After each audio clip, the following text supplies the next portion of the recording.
welcome for taking the Yes, opportunity to join me on this chat. So, first of all, let me can you introduce yourself? sure. So my name is Jennifer Garcia, and I work in HR, and I'm a certified human resource leader, which is just a professional designation in our industry. For most of my career, I have worked in the auto industry and love it, actually, because it's one of those industries that not many people fully know about, or they sometimes skim over. And I've spent a majority of my time in car dealerships, and I'm currently working for a global corporate organization as the employee experience manager. Okay, that's nice. So you Yeah, got you got most of your experiences working at the dealership level. I did. And actually, it was really nice because I actually didn't start in HR at the dealership level. I was a customer service representative. I was a warranty admin clerk. I did some minor accounting tasks. So I really got to know different departments, and it gave me a whole new appreciation for what people do, and also made me a better individual in HR because I had a little bit of understanding of what people did in the dealership and a new appreciation for their roles.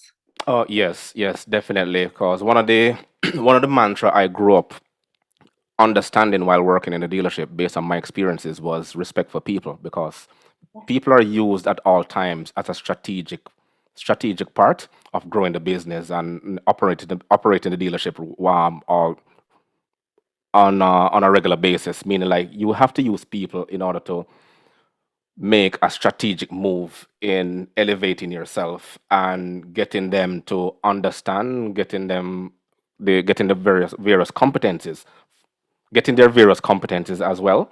And at the same time, no, you get them to understand the process and try to improve those process. But let me not interject. Please continue. No, that's okay. I agree with you. I mean, people are a necessary ingredient, right, for every organization. What's nice about HR is that so many employees serve external customers, right? Where Yes, HR has the opportunity to serve the internal customers. yes. So we support the business. We're still just as strategic, but we also have that opportunity to really support the internal customers serving the external customers. Yes, definitely. We have our internal customers and our external customers, and that is also a factor, which is stakeholder satisfaction. Mhm. But compare. I don't want to interject too much, but how do you compare the dealership role to what you're doing now? Yeah. So dealership and what I'm doing now is definitely a little bit different. I'm Yeah. working for a company that's on the Toronto Stock Exchange, Hmm. and I work in a global environment, right? So currently my company has over 1 million cars on the road. I Okay. work with employees in Australia, New Zealand, mostly in the US, which is different for me, especially when it Hmm. comes Hmm. to employment law. Yeah. Uh, so different experience, but great experience. And I think my background in the dealerships really helped me with this role. Yes. I think there's similarities too, because we see different trends happening, which you'll probably want to talk about later, right? But the rise in electric vehicles is huge. Okay. Yes. Yes. You Especially in know, trucking now, it's heading to trucks right now.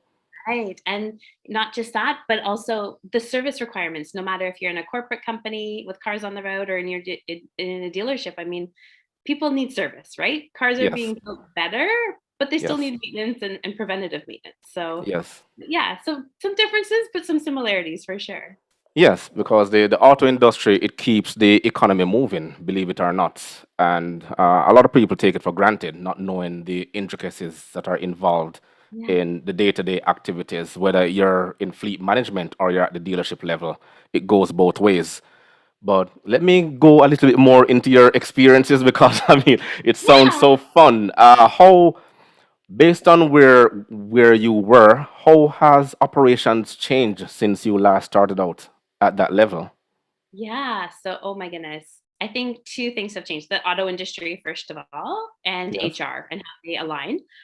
When I started in HR at the dealership level, I didn't know of many car dealerships that actually had HR, to be honest. It Okay. was a fairly new concept. I think things were changing in the world. More stricter legislation was coming in. Organizations were trying to develop a more professional persona and trying to Hmm. better themselves. and the world in general was just becoming a little more corporate and formal. Yes. And I think for many car dealerships, the HR representative or having someone in HR was a necessary next step, but also a value add next step as they really Yes. started thinking about their overall strategies. So Yes. Yes. that was the first thing. And I think there has always been this concept is the wrong word or perception of what car dealerships are. And so you think of the traditional car dealership, and we have all seen those YouTube videos of what a car dealership is, and that person coming out with the cigar to the yard, kind of Yes. thing. So it was dealerships were trying to get away from that, and Yeah. dealerships were becoming dealer groups, right? So they Yes. need Yes. some Yes. kind I've of seen that. Brand management, they call it. brand management, exactly. So they were becoming groups, and they also needed some kind of standardization and formalization so Yes. that employees were treated similarly at different dealerships, right? Yes. Yes. Um, but then I also think talent or people in general, employees, it was getting harder to engage employees and retain them. So I think by adding HR, it brought a diverse talent or multiple capabilities for an organization, right? Because I Hmm. handle as a certified HR professional, health and safety legislation. Yes. We take lead on employment legislation, but also things like fun things like engagement and culture initiatives, Hmm. finding the right talent, right? Succession and Yeah. workforce planning. So HR is so multifaceted that it helps an organization in many ways. Yes, yes. I'm learning so much just by sitting here speaking to you. I can imagine my audience right now. I mean, you were right. The HR plays a pivotal part because the HR manager is right there along with the CEO, right? The CEO is the one who drives the direction in which the company wants to go. They're the ones who determine the vision, the value, the mission of the company, right? And legislate the action plan and the processes that needs to be done in order to move the dealership from one level to the next. Yeah. Whether you have a 2 year midterm plan or a 5 year long term plan, then Mhm. that is important. But the HR department and the HR manager, the HR director is the one who drives that process, ensuring that the staff is competent enough, is at a particular competence in order to understand the processes and to ensure that the work is being done, right? Yeah. But And I also let, think, oh, sorry, go ahead. that's okay, Chris. I was also just going to say, I think by having HR at the leadership table too, or within an organization, you're showing your employees that people are part of the success, right? Part of the Yes, plan, part of the strategy, part of the success. And yes, we, as a company from the top down, have you in mind. yeah, Yeah. Yeah. yeah, yeah. It's a top down initiative. I learned that when I was in management, well, moons ago. So, but what are some of the challenges you faced when you were at the dealership level? Yeah, I think similar to other industries, right, is finding the right talent, finding the right people for the right positions. Yeah. Again, historically, car dealerships and any kind of dealership actually has always looked for the experience. They've always Yes. wanted people for the easy fix, right? If you're a parts advisor at one place, then you can come work at any dealership. And Yeah. that's not necessarily the case. But I also think people were leaving the industry and not as many people were entering the industry. So Hmm. finding the right people for the right position and getting people exposed to the automotive industry is really important. Yeah. Um, and then, once you have the right people, how do you keep them engaged and interested and enjoying what they do? Hmm. Um, because in the long term, right, one, they're going to be the people who refer the talent. Yeah. If they enjoy what they do and you keep them engaged and learning and growing, they're going to refer other people to join the organization, but also when they believe in the product and believe in your company, they're going to bring most of the customers, Yes. right? If you have 100 employees and everyone refers one family a year, that's 100 extra cars a year to sell, right? Or 100, like, you just think it like in business sense, it makes sense when you treat your employees right. Yes, it does. So It does. Because the employee, you can either have a disciple or a terrorist. That's a terminology that they always use. those are a And little extreme. Oh well, it's a third world concept. Believe it or not, you can turn a employee into a disciple who will follow you and understand and know exactly, and you gain their trust, right? Yeah. Or you can do things in a way that's they don't like you. They become a terrorist. They sabotage you. They become lazy. They become complacent. So there are ways and means of trying to keep them motivated, most of Mhm. all, right? And to get them to buy into the vision as to where you're taking the company. So it's a buying concept for everyone.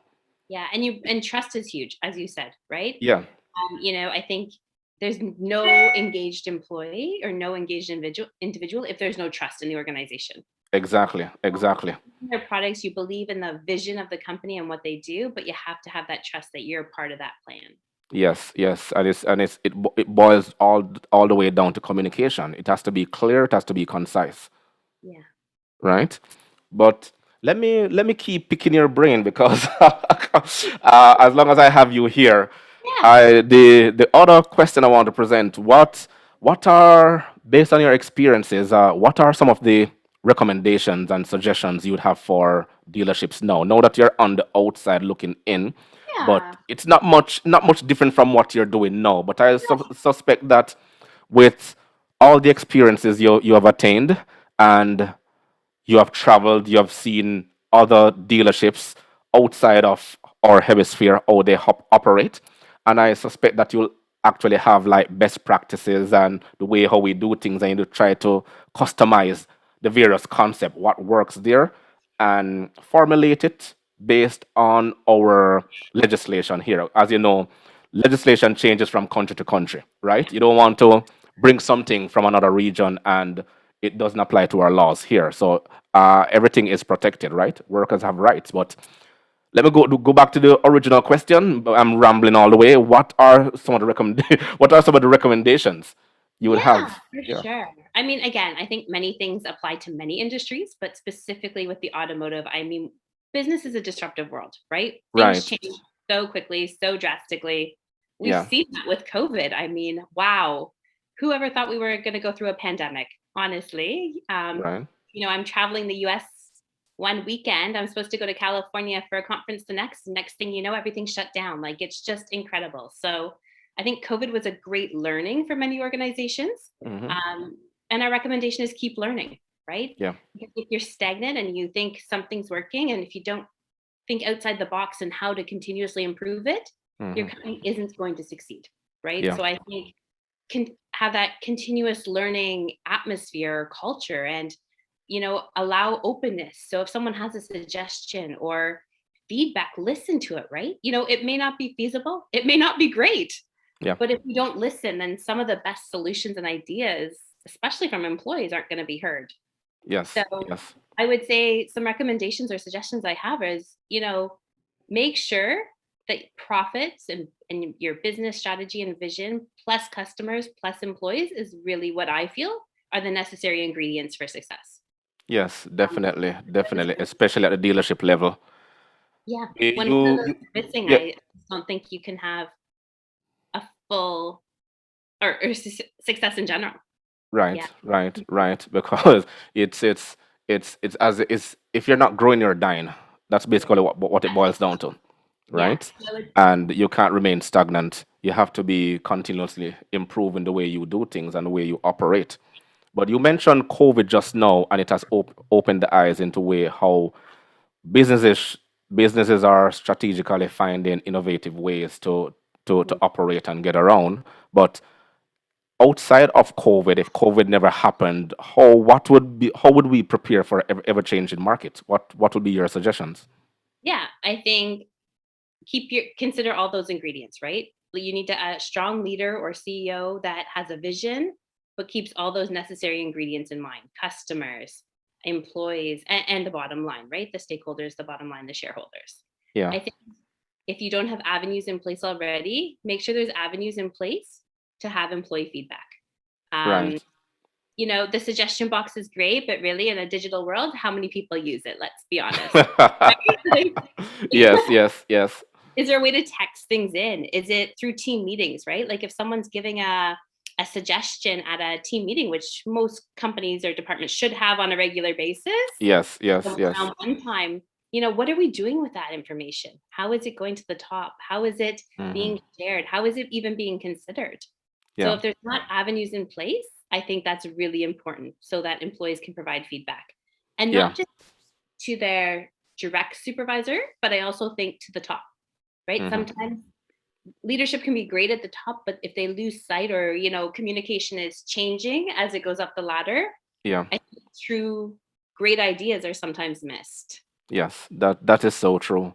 But if one suggestion is that one could make the suggestions or ideas as you speak as a part of their profile, Yeah. right?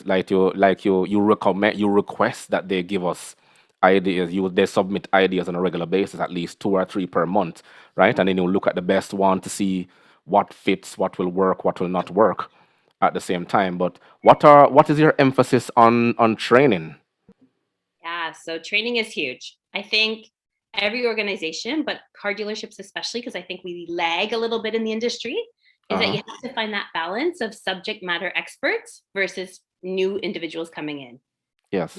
If you have all subject matter experts who have been in the industry for 20, 30 years, I think we lose sight sometimes of the newer technology available or meeting the expectations of customers' needs, like little things. I want a text message when my car is done versus phone call. How many people pick up their Yeah. cell phone every time now? So I think there's that balance. And I think we really need to take the time to train. Mhm. Everyone says we do it, but how many people do it great? Yeah, Um, that is true. and training isn't necessarily formal, and it's not necessarily just the job of the employer, right? There has to be a commitment on that new employee's part or that employee learning the new role. It has to be hands on. You have to make mistakes to learn Hmm. more sometimes, right? But it should never be at the cost of the customer. Hmm. Hmm. So I think more emphasis could be placed in training. To be honest, I think full-time people could spend time on training. It's really that important. So Yes, I think once yes. you find the right person for the right position at the right time, then the next step is how do we make that person be their best self and Yeah. deliver their best work.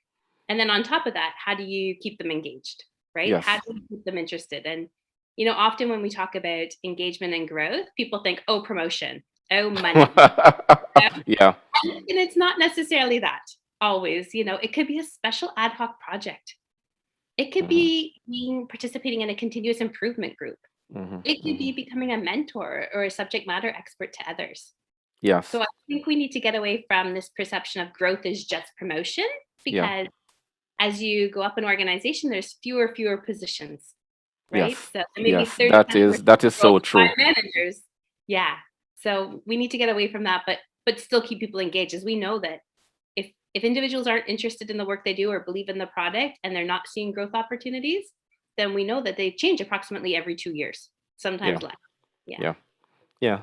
And it's self-development is always important Yes. because there was a time when a lot of dealerships they will implement something called cross-functional training. Like, Okay. yeah, when if you're a parts person and you're interested in becoming a service advisor, then you'll go across and then you'll shadow someone for a particular amount of time, and then you'll come back, and then it helps growth, it helps understanding, and it helps clarity in terms of how various departments work and how they intertwine, right? But you have to keep employees engaged as you mentioned earlier, and that is also something that a lot of dealerships can employ on a regular basis as well. Yeah. And to be honest, in my own opinion, you talk about the cross departmental training. I think Yes. that should be like the first or second week of a new person's role. Hmm. Why wait 2 years to learn what the person beside you does? Yeah. I just think if you could visit every department and find out what different people do within the organization from the beginning, you would have a greater understanding of how you contribute to the overall vision. Yes, yes, definitely, because what you have is a lot of, if it's a very competitive environment, then you have, departments within a whole competing against each other, and then you have Yeah. crosstalk and all these things without looking at the bigger picture, which is one company, right? So And we teamwork. tend to lose focus. We tend to lose focus on that. But what about training at the top? Is the top also important? I think so. One, not only training, I think a lot of good CEOs and leaders do spend time on self development in different ways. Right. But I also think succession planning, right? Mm-hmm. Who is the next leader? Ah, What are we doing to yes, bring them up? So not yes, just the yes. very top, but the two levels beneath them. What are we doing with those leaders Mm-hmm. to bring them to the next level? And again, it doesn't necessarily mean everyone's going to be a CEO, but Yeah. how are they better people leaders? Mm-hmm. Someone could have great business acumen and Yes. horrible people skills. Yes, yes. Yeah, interpersonal skills, yeah. Yeah. So what are we doing with those individuals? I think is just as important. And sometimes people deserve these top positions, which is great. But if they don't have, as I said, the people skills, the coaching skills, and the business Hmm. sense, then it's not fair to those individuals because they can't perform their best work. Yes. You need to take the time to train them and not just throw them in. Hmm. Yeah. Hmm. Mhm. Hmm. Hmm. And That then is it's not that's fair to the business either. Yeah. yeah, Yeah. interesting. Very interesting. As you can from my accent, I'm from the Caribbean, Mm. but you have a lot of individuals, they emigrate to countries like Canada, the United States, Mhm. and I don't know if you're familiar with the aspects of how do someone from a different area, region, country coming into Canada, for Mhm. argument's sake, and they want to come into HR, what will be your guidance for that person? Or do you understand the steps for them to actually go through the various functions and attributes and competencies in order to be a HR practitioner like yourself? Yeah, no, for sure. So, HR is a professional designation. So we have a professional organization that regulates us, and it's like OMVIC. We have Okay. a body of ethics. We have an ethics code, a regulatory body, Hmm. disciplinary hearings for those who have complaints. So it's just as professional as many other designations. So Right. if someone was coming in and interested, I would say first of all, look up the HR Practitioners Association of Ontario. That's the Okay. first step. And then many people don't know that several or most HR professionals have this designation. It Okay. involves some schooling, it involves some Hmm. work experience, it involves some exams. But most of all, take the time to learn what's needed and get in contact or connect on LinkedIn with other HR professionals. That would Hmm. be the best way. Yeah, Yeah. the best HR professionals have a passion for people, right? Okay. And business, Okay. because I think And they have to business. be aligned in that. Yeah. Yes. You can have great people, but if you're not making money as a business, it's not a great organization. So, Yes. Yes. yeah. So get connected with those people and they can definitely help you along the way. Okay. Yeah. It does. Networking is indeed important, Yeah. but as you mentioned, you also mentioned earlier, the higher up you go, the less positions. So it is Yeah. best to it is best to understand the various roles. So you can also have what they call it now, a lateral, a Yeah. horizontal way of moving through the company itself. Yeah. What's But nice about, oh, sorry, Chris. What's nice about HR is that we are so diverse. yeah. So as I mentioned before, we are capable and talented and have competencies in legislation such as health and safety, employment standards, human Hmm. rights. Hmm. We take care of things such as performance, Yeah. growing people as we've talked about throughout this conversation, but also unfortunately those sometimes concerns that are brought Yeah. forward. Yes. Workforce planning. What's the future? How many people do we need? That's Hmm. something that, if I was to suggest to companies, start now. You can't Hmm. find the right people in 24 hours to Yeah. build your strategy. Like you need Hmm. to start now and build the right people in the right places. Yeah. So we're recruiting is a big one, right? So Hmm. you can work as a generalist in HR, but you can also have one of these specialties. Compensation is another big one. So Yeah. there's many things or areas that people can be interested in Yeah. to work in HR. Yeah, you're right. I remember working for a dealership, and every week was a different policy: sexual Uh, harassment policy, safety policy, work punctuality policy, the departmental health, and it just keep the list just keep. Every week there was a new policy coming out, and you had to adhere to it. But it was it was it was done that way because what we were doing was developing a proper HR department at the time. What we had was personnel, someone who just dealt with files and hiring and health Mhm. system and benefits and everything else. But when the HR department came together now, then we understood so many variables were involved, right? I And bet then you. yes, so sorry, so many variables were involved and legislations, and then they had to be rolled out to the staff, and then we had to train the staff to understand exactly what these policies were. It was a lot of work, but But I bet after a you 6 months while, down the road, it wasn't a policy every week. There ex- was bigger and funner, but better initiatives that were yes, happening, right? That's yeah. just the beginning of building an HR department. Yes, yes, yes. Yeah, But it actually gave us an understanding and an appreciation exactly of how an HR department should be run, right? yeah, So yeah. I mean, with those experiences, I wouldn't understand exactly some of the things they're talking about, but I Mhm. was very much familiar with them. Yeah. So But it's also nice to see, yes, some people would say that's a pain at the time, at the moment, right? yeah, But down the road, then you think about everyone has the same expectations and hmm, everyone has known the same policies. So there's no favoritism. yeah, Then people are treated fairly and equal. So that just yes, goes to show what definitely, a special definitely, organization you are working for. Yeah. yes, Yeah. yes. That's how it should be. Everybody should be treated equally, fairly, right across the board. Yeah. Okay. Jen, I want to thank you. I know you're busy. I grabbed you at the opportune time, and it was actually refreshing and enlightening speaking with you. And I want to bring you back one day again when I come up with some more in-depth understanding and more information. I want to ask you about HR practices, right? Not necessarily about the dealership, but if I get more questions from others, I'll be sure to present them to you if I No can. problem. Thank you for the opportunity. Hey, thank you. It has been a pleasure and an honor to have you here, and I thank you very much for coming on. No, thank you, Chris. Have a great evening. Okay, same to you. Bye.